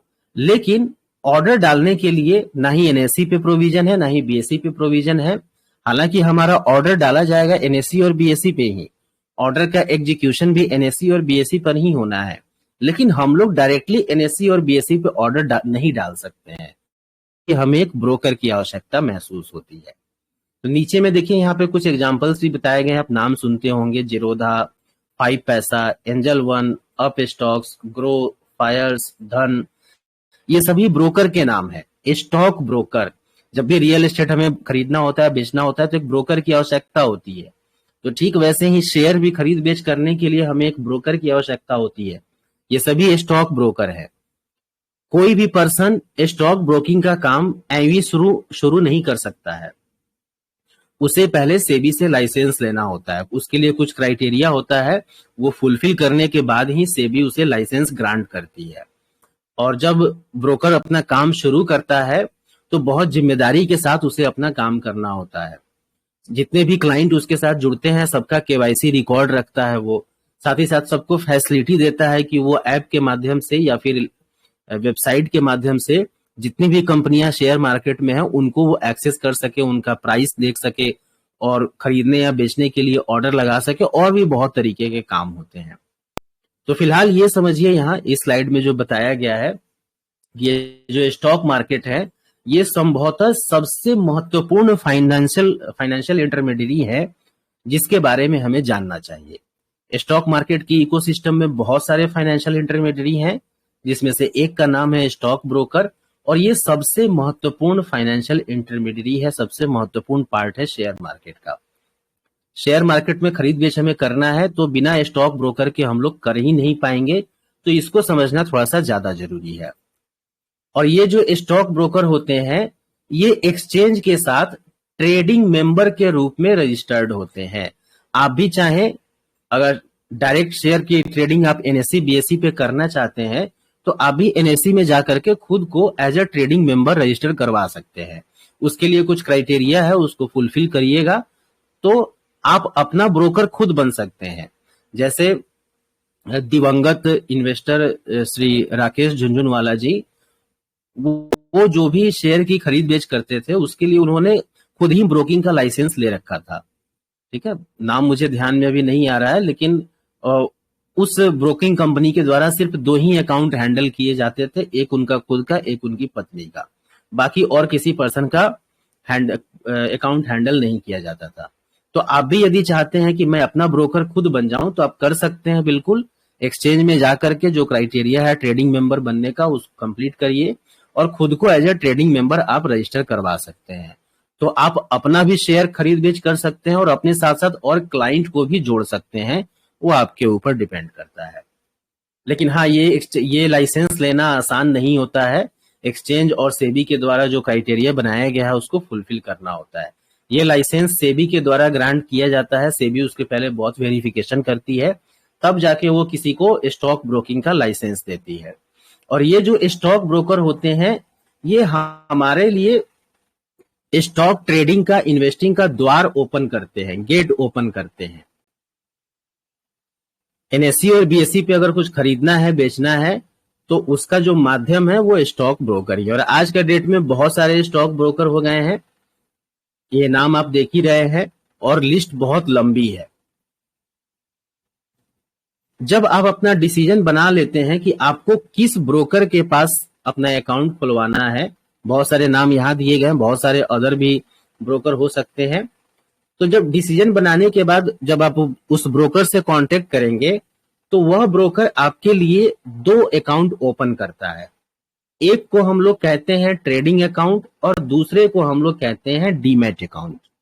इस पर आगे अभी और चर्चा होगी, लेकिन फिलहाल ये समझिए कि शेयर खरीदने और बेचने के लिए स्टॉक ब्रोकर के पास अकाउंट खुलवाना जरूरी है। या तो आप खुद स्टॉक ब्रोकर बन जाइए, या नहीं बन सकते हैं तो किसी स्टॉक ब्रोकर के पास आपको अकाउंट ओपन करना पड़ेगा। और जब भी आप किसी स्टॉक ब्रोकर के पास अकाउंट ओपन करेंगे, तो नॉर्मली आपका ट्रेडिंग अकाउंट और डीमैट अकाउंट 2 अलग अलग तरीके का अकाउंट ओपन किया जाता है। दोनों के बारे में भी विस्तार से हम लोग समझेंगे। तो आई होप इस स्लाइड पे जो बातें हैं वो आप समझ गए होंगे। आइए अगली स्लाइड को हम लोग समझते हैं।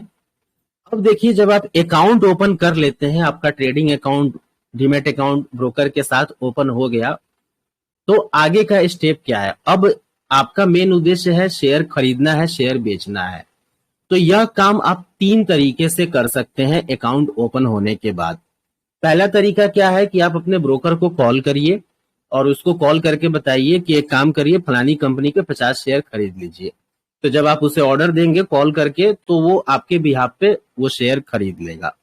दूसरा तरीका है डू इट योर सेल्फ, यानी कि आपका ब्रोकर क्या करेगा कि आपको एक लॉगिन आईडी पासवर्ड दे देगा। तो आप उसके ऐप के माध्यम से या वेबसाइट के माध्यम से लॉगिन करिए और अपना ऑर्डर खुद ही डालिए। बाई करना है, सेल करना है, जो मर्जी, जितनी क्वांटिटी, जितने प्राइस पे, आप अपना काम खुद कर लीजिए। तो ये भी फैसिलिटी है। और तीसरा तरीका है कि अगर आप थोड़े से एडवांस लेवल के यूजर हैं, एडवांस लेवल कहने का मतलब आपको कोडिंग आती है, प्रोग्रामिंग आती है, सॉफ्टवेयर का नॉलेज है, तो आप अपने ब्रोकर से एपीआई ले सकते हैं। ठीक है, ये सॉफ्टवेयर का एक टर्म है एपीआई। तो ब्रोकर क्या करेगा कि आपको अपना एपीआई दे देगा, तो आप वहां पे कोडिंग करके सॉफ्टवेयर के माध्यम से बाई सेल करने के लिए वहां पे एक अपना रोबोट तैयार कर सकते हैं। तो 3 तरीके हो गए। तीसरा वाला जो ऑप्शन है ये एडवांस यूजर्स के लिए है। हम लोगों के लिए काम का यही 2 ऑप्शन है कि या तो ब्रोकर को कॉल करके अपना ऑर्डर एग्जीक्यूट करवा लीजिए, या do it your self, login ID password के माध्यम से वेबसाइट पर या ऐप पे जाइए और अपना काम खुद कर लीजिए। लेकिन नॉर्मली हर ब्रोकर ये तीनों तरीके की फैसिलिटी देता है, और हम लोग जो ज्यादातर यूज करते हैं ये डू इट योर सेल्फ वाला, कि हम लोग अपना काम खुद से करना पसंद करते हैं। अब यहाँ पे नीचे में नोट में एक बात बताई गई है कि ये ब्रोकर जो भी सर्विस आपको दे रहा है या कोई समाज सेवा नहीं कर रहा है, बदले में आपसे एक छोटा सा चार्ज भी लेता है, सर्विस चार्ज, जिसे हम लोग क्या कहते हैं, ब्रोकरेज चार्ज कहते हैं, या कभी कभी सिंपली हम लोग ब्रोकरेज भी कह देते हैं। और ये जो ब्रोकरेज का रेट है, ये अलग अलग ब्रोकर का अलग अलग होता है, सबका सेम नहीं होता है। अब आपको चूज करना है, ब्रोकर बहुत सारे हैं, और आपको सिलेक्ट ऐसा ब्रोकर करना है जो कि आपके मन मुताबिक सर्विस भी देता हो और उसका चार्ज भी आपके बजट में हो।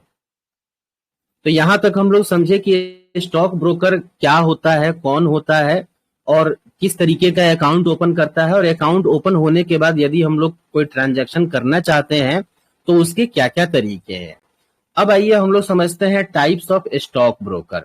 ये डिस्काउंट ब्रोकर का कॉन्सेप्ट थोड़ा सा नया है, पहले से फुल सर्विस ब्रोकर का जमाना चलता हुआ आया है।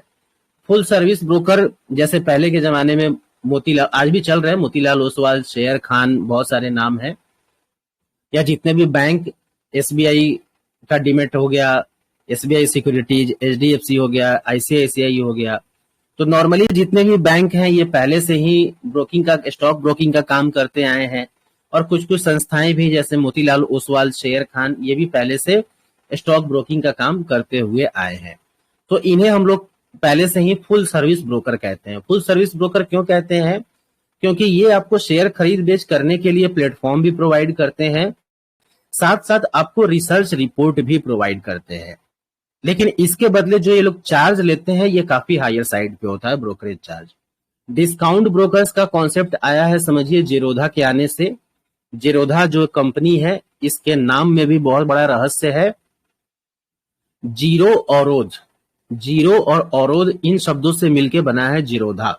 यानी कि जब आप कोई काम करने जा रहे हैं तो उसमें अवरोध शून्य होना चाहिए, जीरो होना चाहिए। इस विजन के साथ जीरोधा कंपनी को स्टार्ट किया गया कामत ब्रदर्स के द्वारा।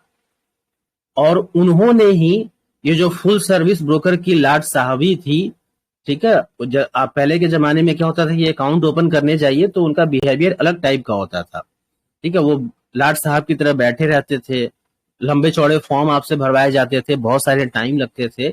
लेकिन थैंक्स टू टेक्नोलॉजी के आने से डिस्काउंट ब्रोकर्स का कॉन्सेप्ट आया और सारा प्रोसेस ऑनलाइन हो गया। और आज के डेट में ऐसा है कि 10 से 15 मिनट में अपना अकाउंट ओपन कर सकते हैं। आपका अकाउंट 24 से 48 घंटे में वेरीफाई हो जाता है और उसके बाद आप शेयर का ट्रांजैक्शन शुरू कर सकते हैं, खरीदना बेचना शुरू कर सकते हैं। तो यहाँ पे बताया गया है टाइप्स ऑफ ब्रोकर में कि 2 तरीके के ब्रोकर होते हैं। एक होता है डिस्काउंट ब्रोकर, एक होता है फुल सर्विस ब्रोकर। जो फुल सर्विस ब्रोकर होते हैं ये आपको ट्रेडिंग के लिए प्लेटफॉर्म भी देते हैं और रिसर्च रिपोर्ट भी देते हैं। और जो डिस्काउंट ब्रोकर होते हैं ये नॉर्मली आपको रिसर्च रिपोर्ट नहीं देते हैं, सिर्फ और सिर्फ ट्रेडिंग के लिए आपको प्लेटफॉर्म देते हैं। तो अब आपको चूज करना है कि आप फुल सर्विस ब्रोकर की तरफ जाना चाहेंगे या डिस्काउंट ब्रोकर की तरफ जाना चाहेंगे। नॉर्मली जो डिस्काउंट ब्रोकर्स हैं उनका जो ब्रोकरेज चार्ज है वो फ्लैट होता है। आज के डेट में मैक्सिमम ब्रोकर्स का जो ब्रोकिंग चार्ज है वो 20 रुपए है।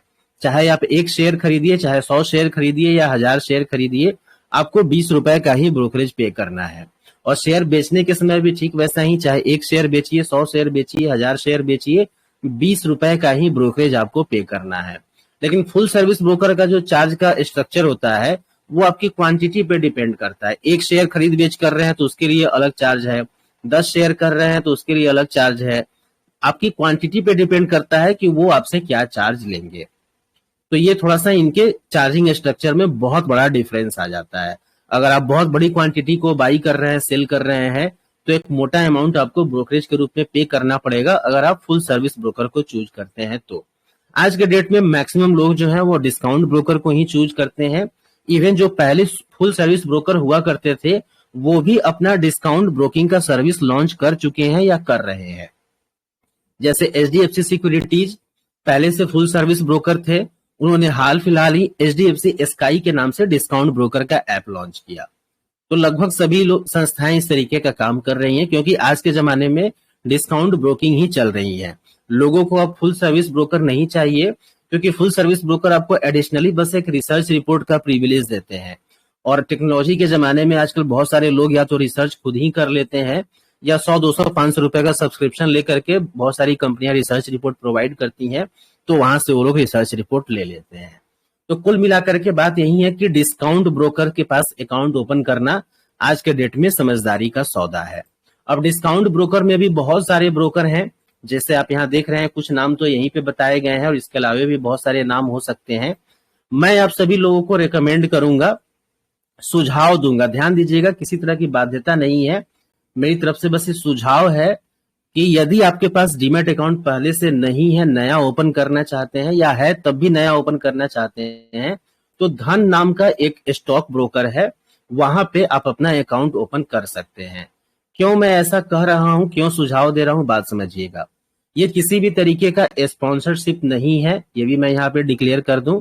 मैं खुद धन के प्लेटफॉर्म को यूज करता हूं, इवन मेरे पास ग्रो अकाउंट भी है, फायर्स अकाउंट भी है, ये मैं यूज करता हूं।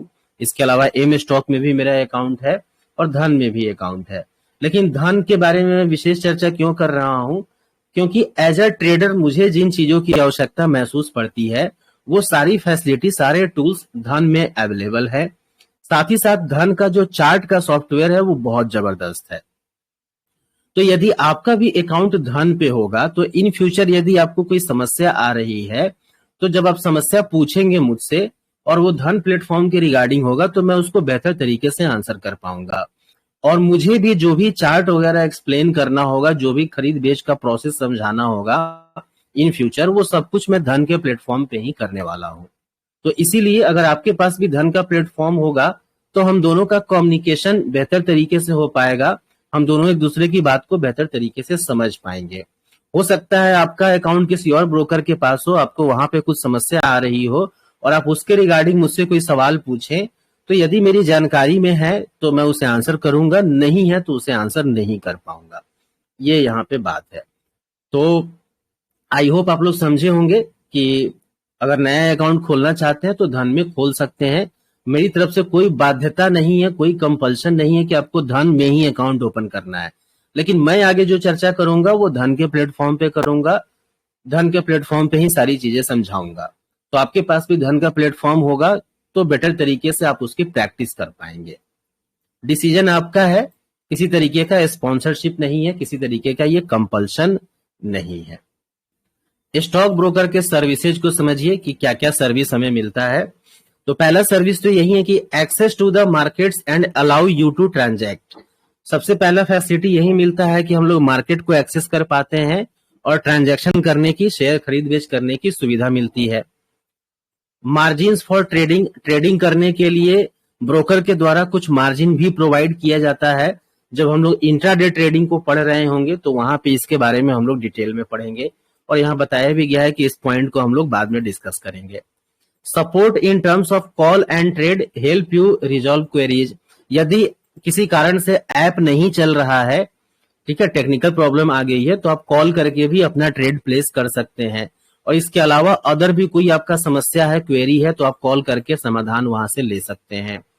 Issue contract notes for the transactions. A contract note is a written confirmation detailing the transactions you have carried out during the day. पूरे दिन भर के दरमियान आप जो भी शेयर खरीदेंगे या बेचेंगे उसका एक लिखित ब्यौरा 24 घंटे के अंदर अंदर आपके ईमेल पे प्रोवाइड किया जाता है और उस लिखित ब्यौरा को हम लोग कहते हैं कॉन्ट्रैक्ट नोट। सेबी का ये रूल है कि विद इन 24 आवर हर ब्रोकर को अपने क्लाइंट को कॉन्ट्रैक्ट नोट देना है।